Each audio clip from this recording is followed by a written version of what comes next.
Welcome to Black Health Matters. I'm Daryl Armistead, your host. This episode is a Zoom recording of Howard University group session led by Dr. Clive Callendar. Okay, John. Okay.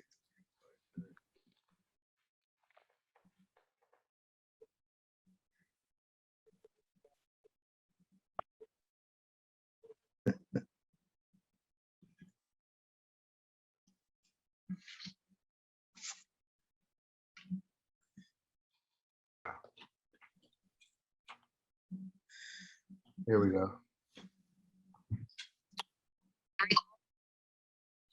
Oh, yeah, this is something that I sent to my church. I do a monthly newsletter, and this is something that I sent because 13 reasons why sitting is too much is bad for you. And it's such a common phenomenon that some people spend their workday sitting in one place. And you've heard talk about sitting is the new smoking, meaning that it's not healthy, and especially if you stay in one place at one time and don't do anything to overcome the bad effects of sitting. We've talked about it many times. I just thought it might be good to just reiterate some of the things we talked about. Taking a break every 30 minutes, staying while talking on a telephone or watch television, having a standing desk, walk rather than sitting in a conference room, and move around as every 30 minutes. Pedal exercise is something that is unappreciated, which is moving your feet up and down, which circulates the blood through your lower extremity, which also helps the brain function. So that's one of the things about sitting. You're twice as likely to die earlier from any cause if you sit 8 hours a day, even if you do exercise. Dementia is also more likely. Moving throughout the day helps more than exercise to lower your risk of heart disease, diabetes, stroke, high blood pressure, and cholesterol, all of which hasten your demises. Sitting undoes all of the good things that occur from exercising, especially if you sit 7 hours at a time, which of course is very unhealthy. Interestingly enough, sitting has something to do with your body's reaction to insulin and increases the likelihood of diabetes. Deep vein thrombosis is more likely because blood clots can form in your leg when you sit too long, and these blood clots can go to the lung and actually kill you. So that it makes it important to, if you're sitting, to exercise, do the pedal exercises if you can't do anything else. And especially if you're going to take a plane ride. There are many people who've died as a consequence of taking long plane rides and not doing foot exercises, increasing the circulation during the plane trip. Then, of course, sitting causes you to gain weight, especially if you're watching TV or surfing the web for hours, in addition to eating and not moving around. It also increases anxiety, and social media time encourages social isolation sometimes and withdrawal from reasonable interpersonal interactions, which is desirable, which the pandemic has increased. The seating position also puts stress on your back muscles and spine. And so moving around every 30 minutes is very good for you. Then, of course, some would call varicose veins ugly, but they're just dilated blood vessels that can occur because you sit too long and you don't do exercises to increase the circulation. Then, of course, inactivity, sitting long times is bad for your bones, and the bone softening can lead to fractures or broken bones. Then there's evidence that this also increases the likelihood of cancers. And the more you sit, the higher the odds of getting colon, uterine, lung, or breast cancer. And then finally, work more movement into your day, stand up and stretch every 30 minutes or so. Do repeated exercises while sitting, stand at the desk, avoid the many negative effects of uninterrupted sitting and staying healthy. I think this is something we all are aware of. It's just that we have to be reminded as we sit, even at this group session, that you should be doing repeated exercises and not sitting still for the whole hour. So any comments or thoughts on that brief presentation? I have one, Doc. Yeah, my oldest stepbrother passed away last year due to blood clots, and you know he was very active, but he drove Uber and Lyft constantly, and you know that's a lot of sitting. Yeah. You might not think about it as Yeah. such, but he had blood clots in his leg, and it went to his heart and killed him. Yeah. Does that also include laying down too much? No, Okay. laying is more physiological than sitting. Okay, Thank you. good. Good. Yeah, because I was getting ready to try to get my husband out the bed more, but I leave him alone. but I mean, movement is good. I mean, but it's just that lying down is not as bad as sitting down. There you go. It's kind of bad, but it's not as bad. Thank No, you. no, no, not nearly as bad as sitting. Okay, Hello. okay. Hello. I noticed when I was teaching, and as long as I had classes like chorus or music appreciation survey, I kept my weight down. But the moment I started teaching more piano and had to sit next to the students, I was gaining weight. So that is true, you know, and the last activity. Then one brief, hilarious things. As you get older, you should be standing more, but the first time they see you, you want to sit, you know, you want to sit down. And so they always provide for older people to sit down. So that means we get dementia and everything else. Our bones and everything get raggedy because we're sitting down. So it's healthier for us to stand even when you get on the bus, because you're healthier that way. Those few little minutes on the bus and everything, unless we can lay down on the bus or something like that, or stand. But I think standing is healthier than just sitting all the time. And I do know when I sit a long time, I get that disease called TB. Yeah. Any other comments before we move on? Dr. Callendar, this is probably why they are promoting those desks that you stand up and do your work. I know my husband in his work environment, they have those type of desks now where you're standing up and typing on your computer. And also, you know, after reading this article, you know, sitting here talking to you, I just started lifting my legs like, okay, let's just keep moving. Right. Do those, you know, let's do something, you know what I mean? So, you know, it makes you want to think and say, okay, look, I do, because I get hooked on the internet, like Miss Tatum, and start sitting down and watching some of these videos, and hours pass, and like, oh my God, time is gone. So yeah, you know, it's important that we just keep moving, and you can do that. And even while I'm talking right now, I'm lifting my legs, right, left, right, left, right, left. Right, and I think that's important. You know, one of the most important things I did for my patients was require them to have pedal exercises about 100 times a day, and that was to promote the circulation so that you don't get those blood clots that are not healthy. You know, we got a whole generation of young kids that are gamers. They spend hours of time playing games on tablets and computers while sitting down. Yeah, that's right, and that's and we also have a lot of teenagers who are overweight and diabetic and other things because of that. So it's unhealthy. And we Okay. have a whole generation of 40s and 50s and even 30-year-olds. Every time you ask them, how are they say they're tired.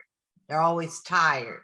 And that's probably why, our generation didn't, first say, how are you doing? Oh, I'm so tired. Yeah. There's more tired people around than I've ever seen before. And I guess that's due to lack of activity. Probably. Yeah. Yeah, the Well, only tired that's okay is retired. say that again. The only tired that's okay is retired. And even retired is not okay, because once you retire, you stop the activities that you used to do a lot, Well, you shouldn't. And right, exactly. And the other thing, the computer age brought in some of this too, because everybody's now hooked on their computers. What do you think about this topic? Roe versus Wade. This has been the source of much discussion over the last few days. What are some of your thoughts about it? This tells you, in case you didn't know what it means and what happened. The act prohibits abortion after 15 weeks gestation, and there's been a lot of controversy about it.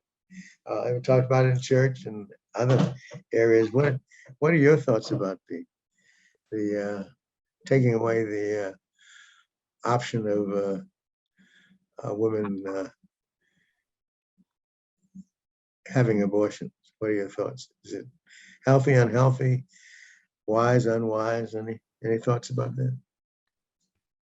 I think it's outrageous that somebody would think that they have dominion over my body. There are a lot of different reasons why people have to have procedures, and that should be between a woman and her doctor. I had to have an ectopic pregnancy, and that's like having that was an abortion. And if I hadn't had it, I would have died. So I feel that that's not something that anybody else but a woman. And if she has to, I don't think that your morality should govern my health care. You can do what you believe for yourself. Nobody's requiring anybody to have anything. But for you to dictate what kind of health care I should have, it's outrageous. Any other thoughts about it? John and I were discussing it, and they're trying to make people come up within Christian values and rules without going all the way through it. They're trying to make this a Christian nation, which it isn't, but then they don't go all the way to concepts of the scriptures, because it tells a male not to waste his seed, and that means that you can't use condoms then, and etc. And that prevents disease. There's so many intricacies into this. What do they do about incest and rape and etc., which is also against the scriptures? They're going into one aspect and not the whole thing. So why don't they should just leave it alone, because God gives us a free will, and the ones that don't, they suffer. So when they're trying to regulate one, and in particular women, they don't do it to men. They don't give them vasectomies and all that kind of stuff, or tell them to stop wearing condoms so their seeds won't be wasted. But it's all focused upon the woman to control the woman. So there's so many things: fornication, adultery, and all of that in the act in the first place. Then once the children get here, America does not provide health care. They don't do anything. Some countries provide care for the children, daycare, and etc. America doesn't care anything about, once the children are here, they're just here. Then the parents or that mother who is by herself has to suffer. Then they won't allow a man in the house because of welfare to help support her. So America once you're here, you suffer and you die. But get here first. And America shows you how much they care about you once you're here, but they just trying to protect that you get here. And that's half of my sentiment, well, 1/4 of my sentiments about this law. I have a Well, question. of course, they did have health benefits for children, but anyway, we won't go there. But you know, one of the important things is to recognize that the Supreme Court just made a whole lot of bad decisions. So this is just one of the most recent ones. But you know, their ideas about slavery and other things were out of place as well. So this is just some people think that the Supreme Court is the source of great decisions, but it often makes mistakes that are costly. And this is going to be interesting to see how this works out. Any other thoughts before we go to the next slide? One other thought that I had, I've always had the thought that the Supreme Court, in order for something to pass, it should be a 6-3 vote instead of 5-4. Because when you have a 5-4 vote, it means that that's a very narrow majority that made that decision. And it really means to me that it could have gone either way, depending on one person. Whereas if passage, to require passage would be 6-3, I think the decisions would be stronger and probably better. Now you're the head of parliamentary procedure. There's no parliamentary procedure that allows for what you spoke of. No, what it is that It's the majority rules. Congress would have to approve that a super majority.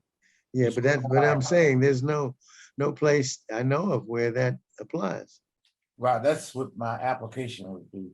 But that's the Tatum application. Okay. Yeah, exactly. Okay, when the country was founded, there were 5 justices on the Supreme Court.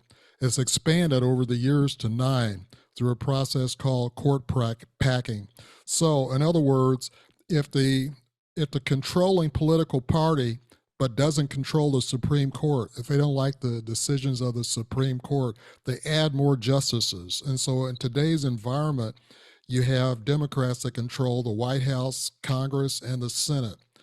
If they wanted to add more liberal justices to the court and get the number up to, like, say, 13, they could add more liberal justices and change the decisions of the court. That's the process for this country, increasing the number of justices if you don't like the way the decisions are going.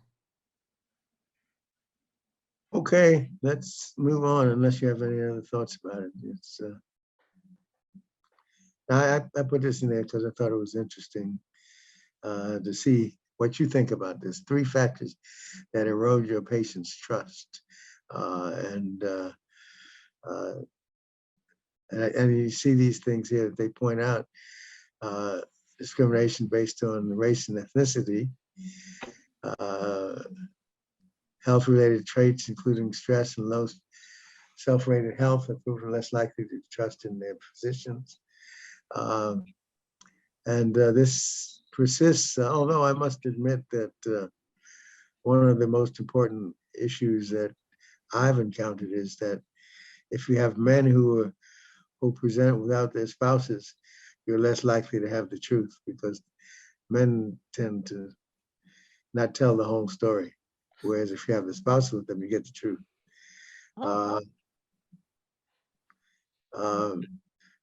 Social media is something that doctors should avoid to most of their, because basically the doctor-patient relationship is a confidential relationship.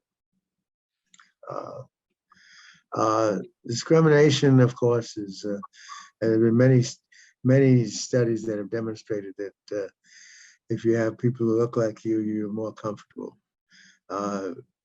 the Tuskegee study, among many others, have demonstrated that there's mistrust among a lot of different groups, including African Americans. But the abuse of other immigrants is evident as well.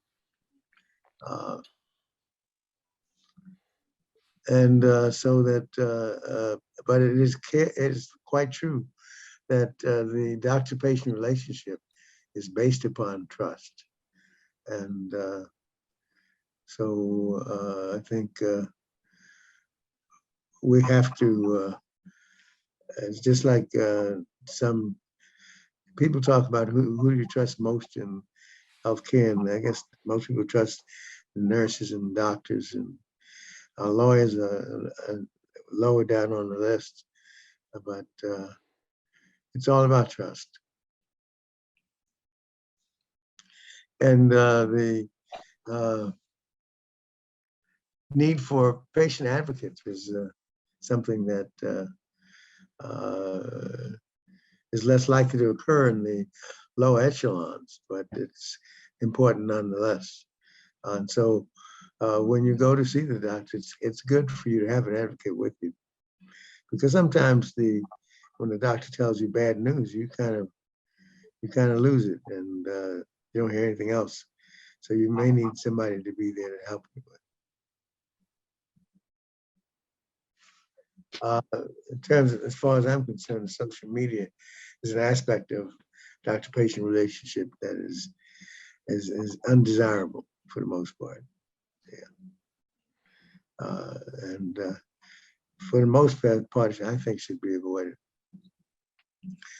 But I think the real essence of this is to point out that the doctor-patient relationship is something that is special and requires trust. And if you don't have trust in your doctor, then you're not going to tell the doctor the whole truth, and the doctor's not going to be able to do his or her best for you.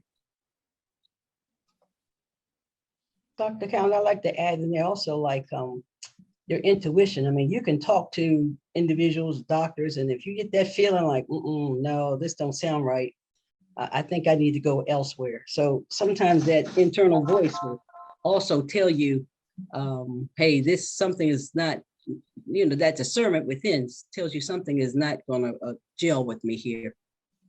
Well, a second opinion is always good. Mm-hmm. Yeah, so I think it's, as you point out, that listen to that inner voice is always important. As I've gotten older, I've gotten gotten to be a better advocate for myself. When I was younger, I remember going to a doctor and coming out with a prescription and not knowing what the prescription was for. And not and I've had doctors tell me, oh, well, don't worry about it. I'll take care of all that. You don't worry your pretty little head about that.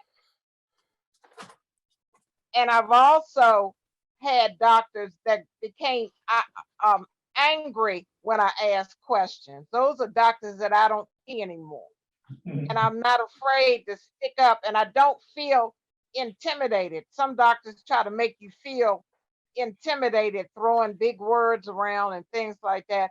So it takes somebody that can be an advocate for themselves sometimes and will speak up. And I also found that I like to have women doctors above male doctors if possible. So I have a host of female doctors for the most part. I have a few male doctors, but I have predominantly female doctors. Any other thoughts or comments? We've discussed this before, and I was just wondering how many are listening. When you seek that second opinion, I feel sometimes that I'm being a traitor or something. I don't know why. When I'm seeking that second opinion, and then how do you go back to the doctor that you seek the second opinion on without just cutting them off at the line?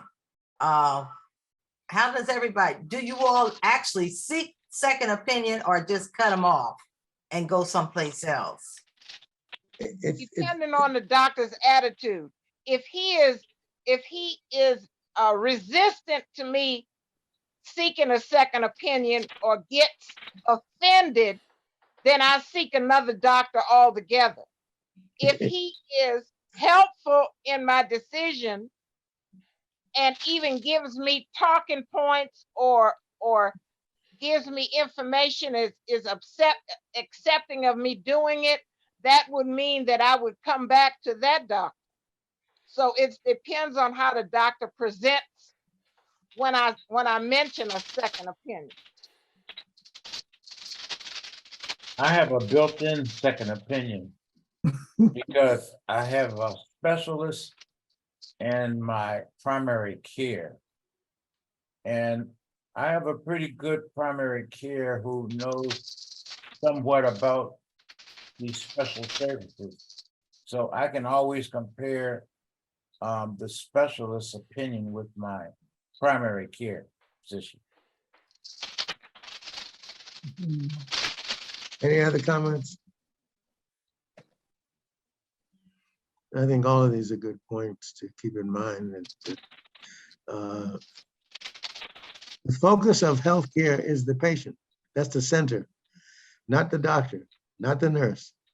The focus is the patient. The whole circle begins with the patient. And so it's not the doctor that's as important, it's the patient. And that's why the advocacy becomes so critical. They actually teach doctors that. Yes,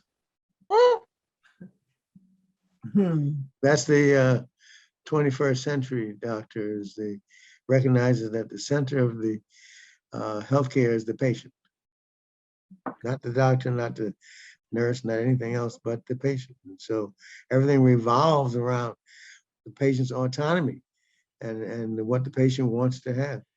That's where the focus is. So therefore, second opinions are desirable. So If Dr. that's what you want. Callendar, have you come across a patient that just doesn't quite have it all and you center around them, but you know the decisions and everything that they want are just not sane? What do you Yeah. do? I give them my recommendations, but I follow what they require of me. But I give them all my opinions. I tell them my opinion is this. But if you want to have that, then okay. But yeah. So because the patient is the center of care, the patient's autonomy, his desire is what we must go by. We advise them and give them as much information as possible. But the patient's decision is the ultimate decision. Dr. Callendar, you were talking about the online and patient not being private, not necessarily being private once you get on the internet and stuff like that. What about now most doctors, they have all your medical stuff online rather than just in their office? Well, when you say online, you don't mean that they share because there's a law that indicates called HIPAA, which means that your healthcare is confidential. And Yeah. for us to put your healthcare on the line is against the law. That's a violation of the law. But if you mean they just share your personal information with you online, that's not the same thing. Yeah. Well, I guess they're saying that it's online, but I guess I'm thinking hackers and this, that, and the other, but. Well, they may, but that's personal information for you. That's not for anybody else.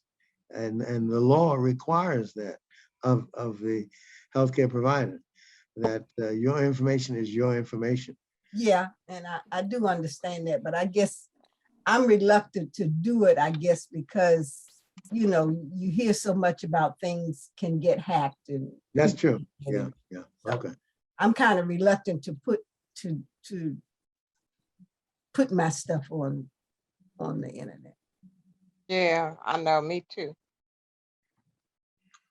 Okay, now this answers and some of the comments that you made about second opinions is captured in this article because this is what you're supposed to do if you're a physician. And for example, Tatum said that his primary care and the specialists and so forth and so on. Well, very often the primary care may not know as much as the specialist. And so the primary care doctor may make a mistake or do the wrong thing. And all you do is you just tell the patient that. The patient then does whatever they want to do with it. But you have a responsibility. If the advice that the primary care gives is inaccurate, you just need to tell the patient, and then the patient then decides what they want to do about it. But we do have a responsibility to point out our colleagues' errors if they are errors. And I think this is one of the important things. You see here, you see in under medical errors, they say that the third leading cause of death in the United States is medical errors. And medical errors occur every day. And so when we identify them, it's our responsibility to point them out. Yeah, does this happen for real? Yes. I had a surgery and the doctor told me that they had made a mistake. They had damaged my calcium receptors. And they told me after the surgery, and I didn't think to sue because it was not intentional, and it could have been it was as a result of the surgery and them doing the best that they could do at the time. I didn't feel like they had wronged me, but if somebody else had told me they were damaged, if I had gone somewhere else and they said, "Oh, your calcium receptors were damaged," then I would have felt betrayed and I would have felt like I needed to. But because after surgery I was informed and they told me what happened, how it happened, and then what I should do in the ethical way. I did not feel that I had been wrong. I have a Well, question, Dr. Callendar. What is the HCP? What is that? Healthcare physician. Healthcare physician. Okay, thanks. Now, I think what is ethics after all? Ethics is just doing the right thing. And the right thing to do, as you pointed out, is if you've made a mistake, is to let the patient know you made the mistake. And then let them do what they feel is appropriate. There's a lot of evidence that indicates that when you do the right thing and you include the patient as you should, that good things happen. In our society, I don't believe that because everybody is sue happy. So the moment you say something wrong happy, the first thing that pops in their mind is sue. And that's the injustice in our society. Doing the right thing, most of the time you got to pay the consequence. I know there's a lot of people like me too poor to sue, but there's a lot of people, they get a free attorney or somebody and they sue everybody for anything, which is ridiculous. All but lawyers. Lawyers don't sue each other much. Well, that's true, but still, you have a responsibility to do the right thing, and whether they sue you or not, that's up to them. But your responsibility is to tell the truth, and if you made an error, you let them know that you made a mistake. Yeah, I spent my career in insurance, which includes auto, homeowner, medical malpractice, and there's actually legal malpractice, and there's medical malpractice attorneys and legal malpractice attorneys. And what I found in reality is that when these errors are discovered, either a medical error or a legal error, it's to actually prove your case, you need another doctor or a medical professional or legal professional to support your case. And in reality, I find there's a lot of reluctance for other professionals to support, to say, yes, I agree, the medical error was done. They almost go out of their way to talk around it or not be clear. So another way of saying that, my experience, I've seen a lot of cover up when there's medical errors made, which is kind of unfortunate. Well, that's not been my experience in the sense that all you do is you find a doctor who has the same opinion that you have, and it's usually not hard to find a doctor who thinks that what the other doctor did is wrong, or a doctor who thinks it's right. So it's just a matter of identifying. I've testified whatever I've thought is the right thing, whether the doctor made an error or not. So it's you can find people who are honest. That's what it's all about. But Dr. there's Calendar, not many people like you, Dr. Callendar. Are people mad at you because you testified and stuff? Not, I testified, did what I thought was right, and I don't know if anybody was mad at me or not. Dr. I'm Calendar, not sure that it mattered to me. Dr. Calendar, don't doctors have insurance to cover Yes, mistakes? So yes. isn't their attitude a little bit different? I mean, they're not trying to make a mistake, but aren't they protected? Well, one of the problems that you don't hear about is that very few things are as discouraging as having a lawsuit against you for malpractice when you have done the best you could.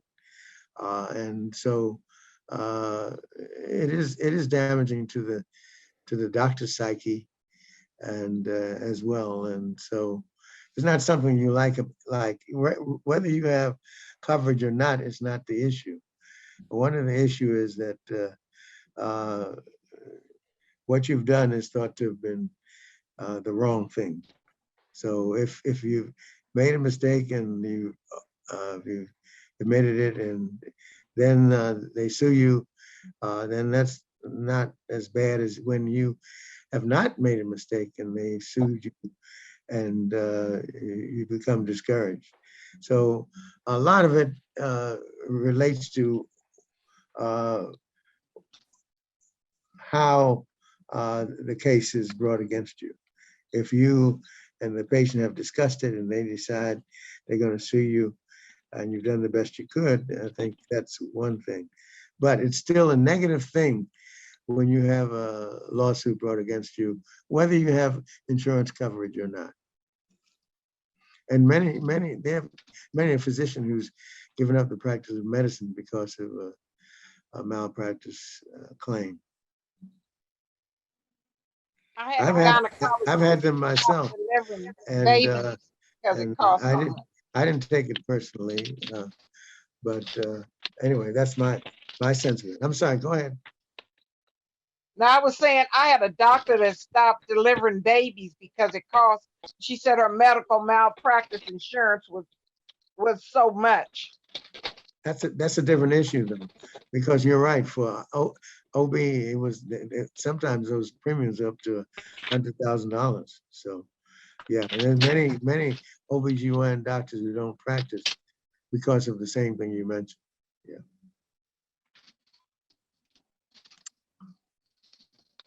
Okay, this is an interesting issue that we've talked about before, about the killing at Tulsa Hospital, where a Black surgeon actually was killed because the patient did not have relief of pain after the surgery, which was done to improve the pain. And I think I'd shared with you that I was involved in an instance in which a patient came to shoot me and another physician because he was unhappy with the care.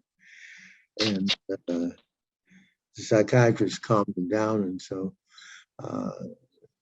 that that shooting didn't occur, but those things can occur, and the patients can be unhappy with their care, and it's something that is becoming more and more an issue. And it's not, it's a very complex issue. We talked about it before. It's a complex issue because one of the issues is accessibility to the guns, and then also we have a culture of violence that we share, and we also have the pandemic, which has caused a lot of isolation, and so this is an issue that cannot be overemphasized. That among healthcare providers, there's more physical and verbal abuse, and it seems to be getting worse. It's already an issue as a physician or nurse that you're exposed to diseases that you wouldn't ordinarily be exposed to, but then you're exposed to the violence that occurs, makes it worse.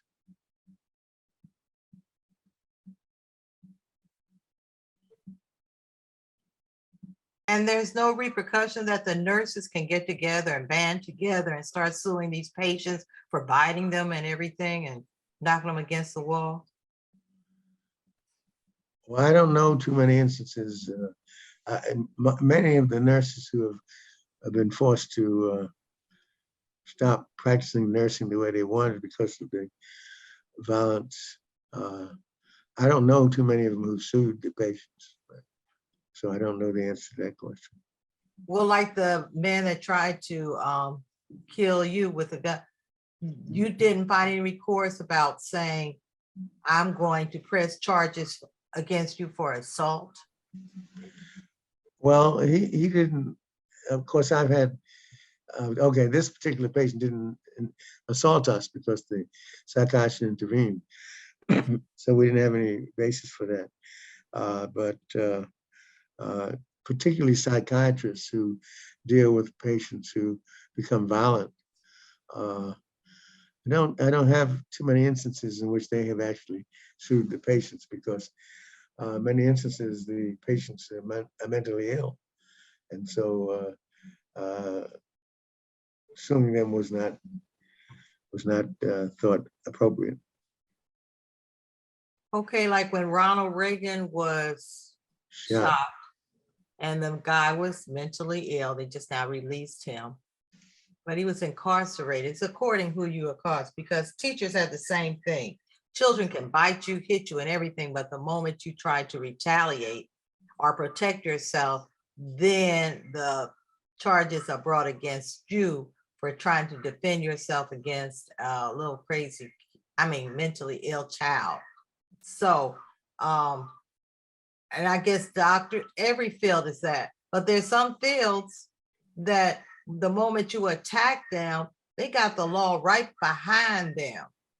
But the certain professions, when you're working with the people and they go off on you, you have no rights but to let them hit you and everything, which is a Christian, you're supposed to turn your other cheek, but that's a hard thing to do. Well stated. Well stated. Any other comments on that as we go to this interesting article about cashew nuts, which I'm not sure I believe, but anyway, they have a laundry list of things that occur from eating cashew nuts. And it's interesting how proponents for one thing will really take it to extremes. And cashew nuts are good. They're valuable. They have vitamins. They have antioxidants. They have minerals. And I think they're good for you. But to think that 4 cashew nuts will really make a big difference in your whole life, it's hard to believe. Anyway, this article makes a case for it and talks about all of the good things and cashew nuts. And everything they say is accurate. However, it's hard to believe that 4 cashew nuts would make that much of a difference. And who can eat just 4? That's right. I might be different, but if I had just 4, and that's like teasing me. Right. that with salt or without salt. Yeah, Right. you got to think about whether the person is allergic to nuts or not too. Well, we know if you're allergic to nuts, you can't You're eat not gonna touch it. because it'll kill you. Right. You notice that they show beautiful women at their complexion. They don't show anybody not beautiful to persuade you. They need to show an ugly woman. Yeah, yeah. Well, they're trying to make a point, so it makes You it. turn beautiful once you eat 4 cashew nuts. Yeah, look like a white woman anyway. Nuts all are of very us look- calorie rich. You eat a lot of nuts, you're going to gain weight. Right. That's So that's You why exactly you hold it only down gotta to eat you hold it 4. down to 4, you're going to be okay. But nobody can eat just 4. right. Yeah. That's the biggest problem about nuts is Well, eating. I think another issue. I don't like nuts without salt, and when you add Oh, that no. salt, that increases your blood pressure, right? Of course. Yeah. That's what I said. I didn't know that people put salt in nuts. Do they? You can get them without salt on them. But they They don't cost taste. more, They don't taste as good. Mm. and it's hard to find, and they cost more. Yeah, nuts are expensive anyway, though. Yeah.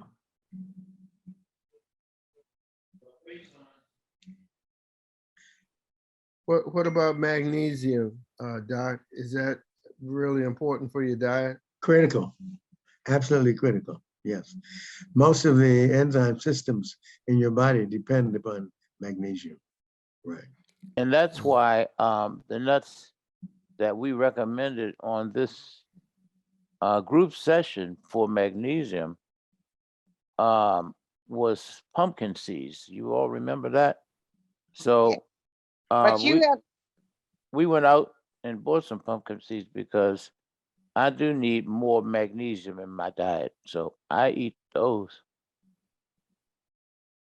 do you get the nuts with the salt on them or without the salt on them? No. Well, just like everything in the stores, it either has salt on it or it has sugar in it. Everything. Well, And not so, pumpkin seeds. well, you can get them, like Carol said, you can get them either way. Yeah, But the ones that don't have salt, they cost more. right. Well, They don't I taste shop as at good as the ones with salt on it either, though. Well, taste is something that you acclimate to. If you stop eating foods with salt in it, then you get so you don't like the taste of salt. Yeah, that's the same thing with beer too. What? Hey, it's for your information, Aldi's has cashews unsalted and salted, and they're the same price. Yeah, same thing for Whole Foods. Mhm. Now, you look, if you have to have 4 days, just think, okay, let's just split them up. And now I have 8. Does sea salt make a difference? No, salt is salt. Okay. Right. This is an article that I think is good for everyone because it includes items for which we think we're doing the right thing, but may or may not be. I remember when they used to say that Africans stink because they don't take baths. And of course, that's just like all ethnic myths. And as a consequence, of course, we all take baths every time we go out, I think. And but it's you can overdo everything. But I think the American custom is to do it every time you go out. or at least once a day anyway. And the showering is something that we do. Of course, Dal does the cone showering, but it's beneficial. This is interesting. Cloth diapers, which anybody use them anymore? Oh, of course, we're not in a group that does that. Grandparents don't do that much more because most of the diapers were not cloth anymore. Then toothbrushes, I think, I don't know how many of you do change your toothbrush every 3 months because it's healthy to do that because the bacteria and fungus increase. Reusing towels. Not sure anybody does that.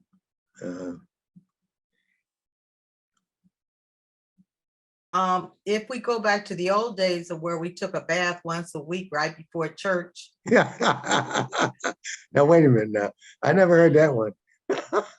Anybody else here heard of that? Well, I don't know about that, but it was Saturday night, so that is just before church. Yeah, you took your bath before you went to church. It was a Saturday night bath. You didn't wash all those oils out of your skin away. My mother had a saying that she later in her life that she said,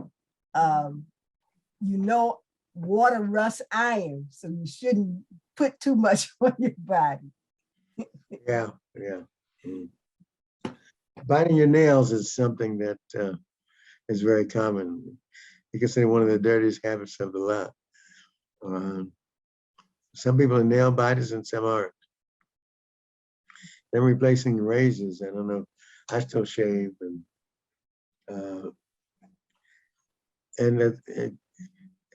I replace it after two uses, but there was really no law in it. So, but replacing after 2 or 3 uses also. Well, they had a program on Adam Ruins Everything that man, instead of being natural, it wasn't until the 20s or 30s that they said that men should shave and have a clean face. And now they know it's healthier for the man to grow the beard without shaving with God. And they said it also, Gillette wanted to get rich, so he started telling women that they should shave under their arms and etc. So it's not unnecessary, and in Europe they don't do all of that. But in essence, it's really harming us more than it's doing good, because women and shaving their legs and all that kind of stuff is unnecessary, and it leaves you less healthier than what you should be. So I see more and more young men growing beards, some old men too, because I see some of them here. Go back to that one, using the phones on the toilet. Yeah, that's something that they said you should never do. And I don't know how many people take their phones to the toilet with them. Or if they take them to the toilet, whether they use them while in the bathroom. And they're suggesting that that's not a good habit. Why? The iPad too. Because you take your germs and put them on the telephone. The iPad as well. And then you spread your germs, so that they suggest that you might take it in your pocket, but don't use it in the toilet. That's what they're suggesting anyway. Now, expired cosmetics, I don't know much about that, so maybe you women can address that. They have expiration dates. They do? Yeah. Well, they have them so you can't see them, but they're there. Well, how many times can you use lipstick before you have to throw it away? I guess whatever the date says on the it's supposed to have an expiration date on it. I don't know. I never seen one, but I don't think I want to see it. Yeah, one of the problems I have with cosmetics is that they're not regulated by Food and Drug Administration, And anytime a cosmetic is waterproof, it means that it has petroleum products in it, which could damage your endocrine system. So I'm not a fan of cosmetics anyway. For the most part, I don't think black women need them.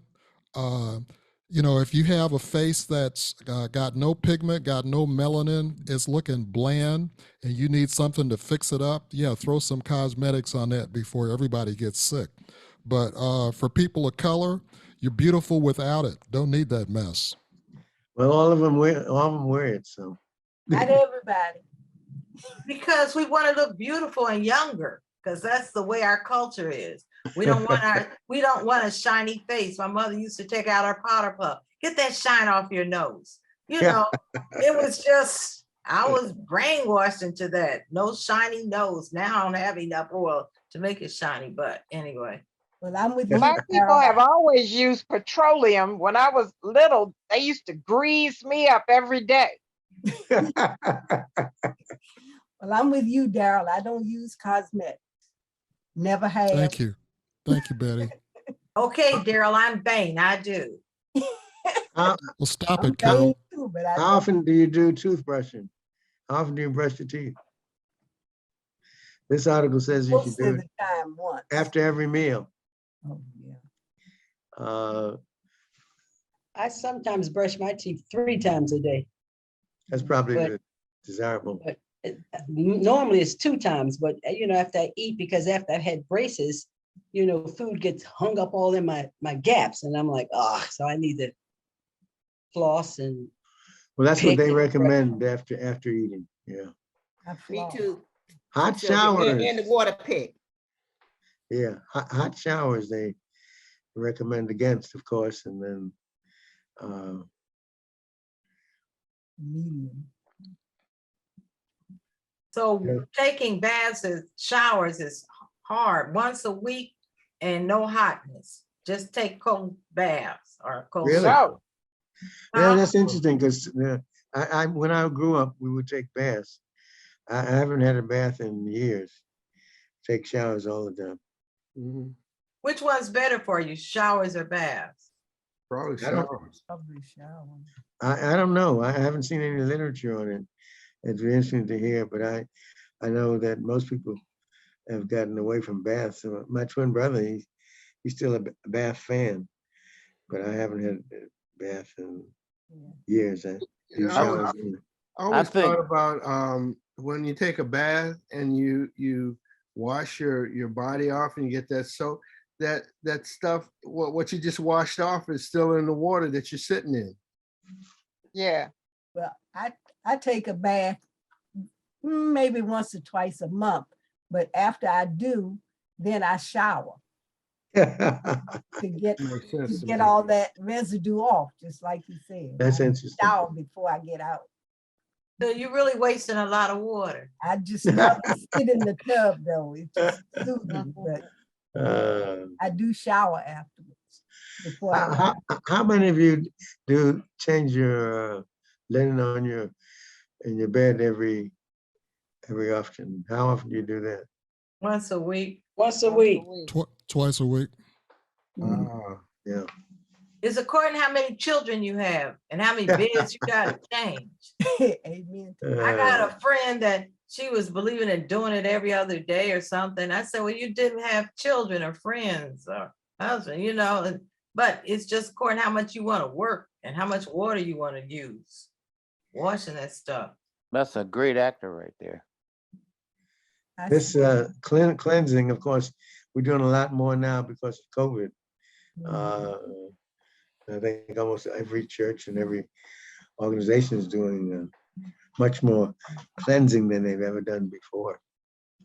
Because we are more germ conscious than we've ever been because of COVID, which is probably a good thing. Mhm.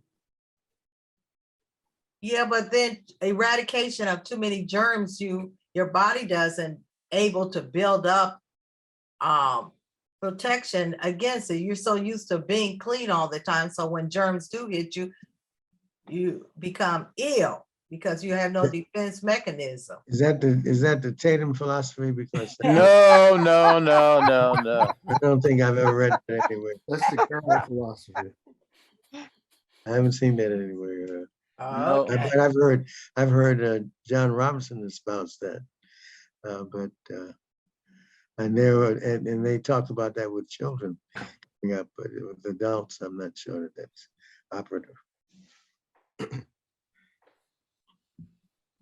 Sharing nail clippers, I'd never heard of that before. Any of you do that? Yeah. You know, you have a nail clipper. Oh, can I use that? Sure. Here, take it. Really? Yeah. Mm. Well, they say you should do that as often as you share your toothbrush, Why? which you don't do. Right. Why? What's wrong with cutting nails? Nothing wrong with cutting nails, but if you use it to cut your nails and you then give it to somebody else, then your germs are then on them. But it doesn't go internal, it's just outside. Who says it doesn't go internal? I mean, if you not infrequently, you cut yourself, don't you? No, I don't. Take your cut hands and myself. put them in your mouth. Huh? You pick up something and eat it with your No, hands. when you clip your nails, well, at least when I clip my nails, sometimes I make No, I small. don't like pain, so I don't clip my nails. I just clip the nails. How do you hurt yourself clipping your nails? Yeah, you can cut yourself when you're clipping Oh. your nails. Especially those people who do the pedicures, if they do their own pedicures. That's what causes many diabetics to lose their feet. Also, fungus, athlete's foot, toenail, nail fungus, that stuff will transfer right over to you if somebody else has it. Yeah, that's why it's not thought to be a good idea. They said do it as often as you would transfer somebody else your toothbrush, which I don't think you'd ever do. Okay. Ignoring carpets. That's something that's traditional. We always wanted to keep the carpet clean, didn't we? So how often do you clean your carpets? Once a year? Once a month. No, John, you don't do it. Once a Carol, behave now because you know we get the cleaners that come over once a month. yeah, to but they're clean. vacuuming. They're not carpet cleaning. Yeah, vacuums.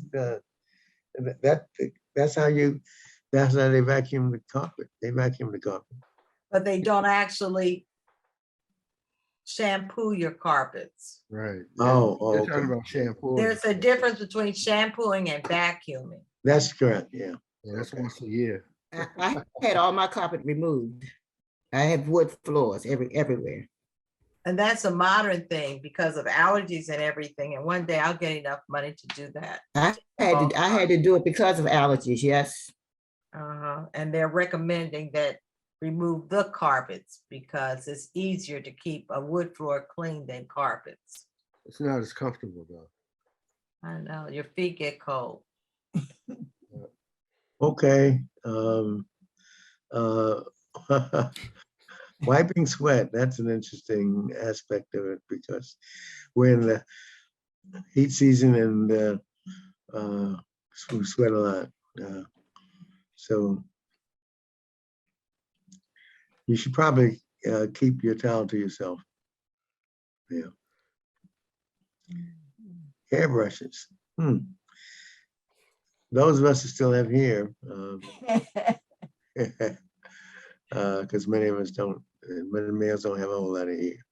I remember when I used to have hair, I didn't particularly like combing or hairbrushing, but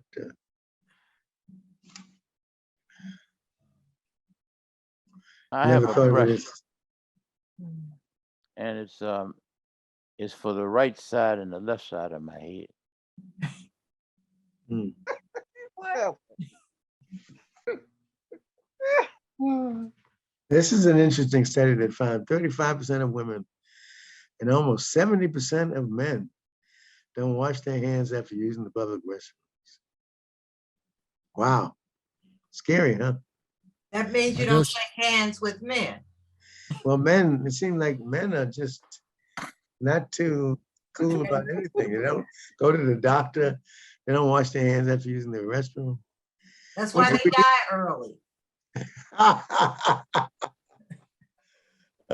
What can I tell you? We got a long way to go, don't we? Yeah. well, I wash my hands, so ladies, you can shake my hand. Well, look at what they call places of harbor infection, dog toys, remote controls. That's one of the commonest things that you never clean. Do you? Light No. switches. No. Do And you? toys, I don't know why. I've never cleaned the toys. My children grew up and I never did once wash their toys. Anybody in good. here wash your children's toys? Not me. No, but I do wipe off the remotes maybe once or twice a month. How did you learn that? I don't know, because they get dusty. So So do you wipe it with water or just dust it off? no, it's a cloth, a wet cloth, usually with some kind of cleaner on it. Mhm. Oh, Not man. soaking it, but just wipe it. Mhm. I Yeah, a got- little bit of huh? Lysol. A little bit of Lysol on the remote ain't bad. Yeah, they look dirty, so I wipe them off. They're black. But you still see the dirt. I don't look at it. But yeah, Well, they're that's- microscopic. Well, the smartphone is something that we tend to forget about cleaning as well. Yeah. I So, do that a couple times a day. do you? Yeah. That's good. That's good. Yeah, that's good. Don't do that. Yeah. My smartphone is so smart it cleans itself. Itself. I knew you were gonna say that. I knew you were gonna say that, That's the Charles. illusion that you have. Computer knew you- keyboards. How many people clean computer keyboards? I do that too when so I don't think I've ever done that. Mm. I feel so terrible. they Wow. have those. You can Once a week, they go all suggest the that. dust. I've never cleaned mine at all. That's interesting. Once a week. I don't do once a week, but I do it. It's definitely a vector for germs. Yeah. Yeah. Yeah, you got to use a special spray and stuff for your keyboard Yeah. because you got the danger of getting it wet. You can Right. destroy it. So Yeah.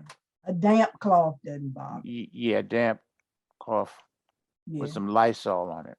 Yeah. Yeah, but you don't want to throw your cell phone in the washing machine. No.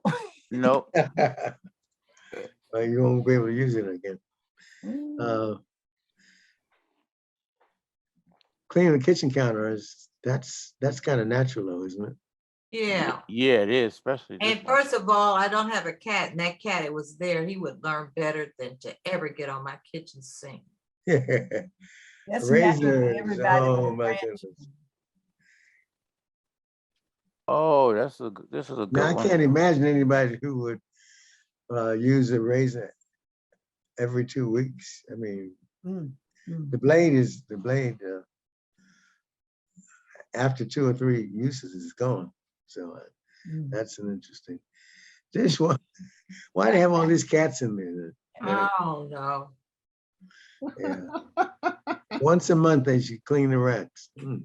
Interesting. I prefer to wash my dishes. I have a dishwasher. I probably have used it maybe 3 times in the last 4 years. Yeah, Bless my your heart.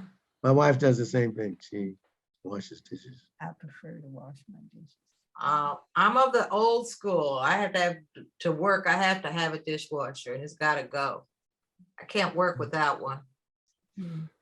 Well, dishwashers are cleaner, give you cleaner dishes than hand washing because the higher temperatures in the dishwasher is more likely to kill all the bacteria than hand washing can. Mm. Good to know. Once a month, they say cleaning your furniture. I Never, don't know if we've done that. Well, I know I haven't, so, never. No. And we're still living. yeah. For right now.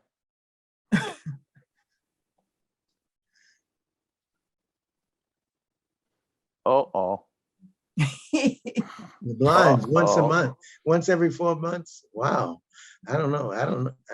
Well, of course I don't know who does that. Do you do that every 4 months?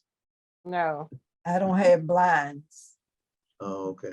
I Do I wash. do it? Do I do it every 4 years, maybe? Yeah. And then the humidifiers, which we have No. every 3 days. Really? Mm. Wow. Uh-oh. Ceiling fans, shower Uh, curtain. yeah, uh-oh is right on the ceiling fans. Anybody still have ceiling fans? Yes. Hmm. So you gotta climb up there and clean those things. Yes. Spreading all those bacteria and viruses and mold, mildew, all this. Yeah, everything. You name it. Yeah. Yeah, once you operate your ceiling fans with a lot of dust on it, you just fill the air with a lot of dust and bacteria. It may be a cause for a lot of people's allergic reactions. Yeah. Yeah. Yeah. Toilets. Once a day. Yeah. Wow. A can of Coke can do the trick. Those of you who drink Coke. So you buy Coke and pour it down your toilet once a day? Wow. Is that what that's saying? You should pour Coke down your toilet once a day? That's what they're saying. It's so caustic that and think about what it does to your stomach. I'm glad I'm a Pepsi drinker. Same thing. Pepsi will do the same thing. Shower curtains. Oh, and people still have shower curtains. Yes. Right. I have the. We don't have a shower curtain. No, we got those doors. Yeah, that's Shower door. remote controls, of course, is something that I wonder if anybody has ever cleaned. I clean my remote. Do you clean yours? Yeah, maybe once a month too. I don't think I've ever cleaned ours. I have to start doing that now. Makeup brushes, that's what you do. I don't know. Weekly. Don't use. Air conditioner filters. Oh, wow. That one is unusually dirty there. It's crazy. Yeah. Oh. Well, you gotta look at it first to find out. Where's the air conditioner filter? The one you In the change air all conditioning. the one that you change all the time. No, that's a furnace filter. Where's the Okay. air conditioner? It's for filter? that. Huh? Isn't it the same It's the unit? same one. Same thing, just a different Same Same machine. thing. unit. Same unit. Same thing, just a different machine. I don't know if and I gotta see where ours is. I don't know if I've ever seen it. It's monthly. Wow. My furnace has an electronic thing. Towels. Well, we clean those all the time. Yeah. We clean towels all the time. Yeah. So after 4 use, well, yeah.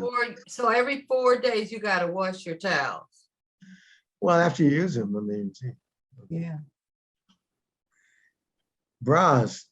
Uh-oh. Look out. Let's see how often do they recommend? Good Lord. 3 or 4 wears is fine. Oh, okay. Good. Good. Unlike other undergarments, yeah, it's Okay. Good. different. Bed linens, well, that once a week goes without saying. Picture frames. Are you kidding me? I sleep on a towel on top of my sheet, so I clean the towels. Picture frames. I didn't even thought about that. Yeah, Once over every week, huh? Wow. no, Not a month chance. or two, a month or two, not every week. I haven't done it at all. I gotta start thinking about it. We talked about drugs. This is a very exhaustive article, but it's a good us to look at it. We got 1,000 pictures in our family room. Mhm. Up on the wall, yes, we do. Yeah, I I did too. do, I do I haven't cleaned any of them any time. He'll fall down. Yep, they will. too. That mat doesn't look very welcoming. We talked about this, leaving the shoes by the door. Oh, Yeah. People that have animals, they walk all outside, they do their business, and then they come inside with their Yeah. paws. But yet we require human beings to take off their shoes. Mhm. Yeah. Good. So that doesn't seem logical. No, it Let, doesn't. let's go to another article. You're right though. You're right though. So Yeah. how come people let their animals come in, tracking all over down? They gotta walk outside with nothing, and then they come in your house and you're taking off your shoes and you let your animal walk all over the place, touching everything with their bare feet after going to the restroom. Well, animals are really nasty things to have in your house. I don't recommend anybody having a pet. It's just not clean. Now, I got one, but when I bring the dog in from walking it, I wipe the feet. I probably ought to wash the feet. I probably just ought to get rid of the dog. Well, and plus, if you're really observant, as soon as they do it, they kick some dirt up on it. Yeah, they kick the dirt on it and everything. And you bring that dog back in your house. Don't And have make everybody else take off their shoes. I think this is going to be the last article because I've got to go. But I want to remind you that next week we have otolaryngologist who's going to speak to us about ear, nose, and throat things. And of course, this article is talks about something that we rarely talk about, and that is people die after tonsillectomies. And I was just reading in the newspapers about some young lady who died after tonsillectomy. And though they are rare, they still occur. Mm. And it's about as unusual to have a death tonsillectomy as it is to have a maternal mortality. And but they still occur. Dr. Callendar, I had 2 tonsillectomies. First one was in the doctor's office with a local anesthetic, and I thought I was going to die. And the second one, I had a tonsillectomy and an adenoidectomy at Children's at the same time. But that first one was with a local in a like a dental chair in a doctor's office. Is that, and I guess that was the 50s or something like that. Is that standard at that time? No, nobody does those anymore. How many tonsils do you have? 2, 1 on each side. Oh, so they only worked on one side? So when they do a tonsillectomy, they only take half of it out or all of it out? Well, They take the tonsils out, both of them. Both of them. Yeah.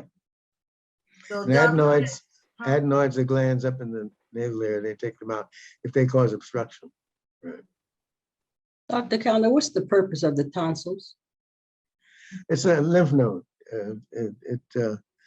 Lymph nodes are there, and lymph nodes take care of infections,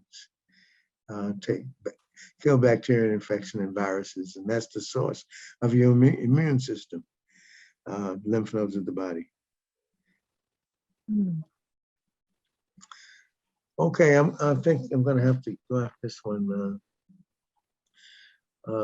This is just an article that talks about the fact that a lot of the medications that we use, especially the antibodies and antivirals and pulmonary vasodilators, have a side effect of headache. And so just be aware of those when you take those medications. Not too many of you are on any of those medications, but treatment for hepatitis C, which is a new drug, pulmonary hypertension, and some asthma treatments are associated with headache. So, and as you know, when we had the vaccine, it was, and some vaccines are sure it's associated with headaches, as you know. So, and how do you treat the headache? Tylenol, aspirin, or I don't know. So, and it's easy, and generally they're easy to treat. Of course, if you have persistent headache, then of course, then you have to find out the cause, whether it's whether you get a CAT scan or MRI or whatever, because frequent headaches may suggest that you may have a brain tumor or something like that. So.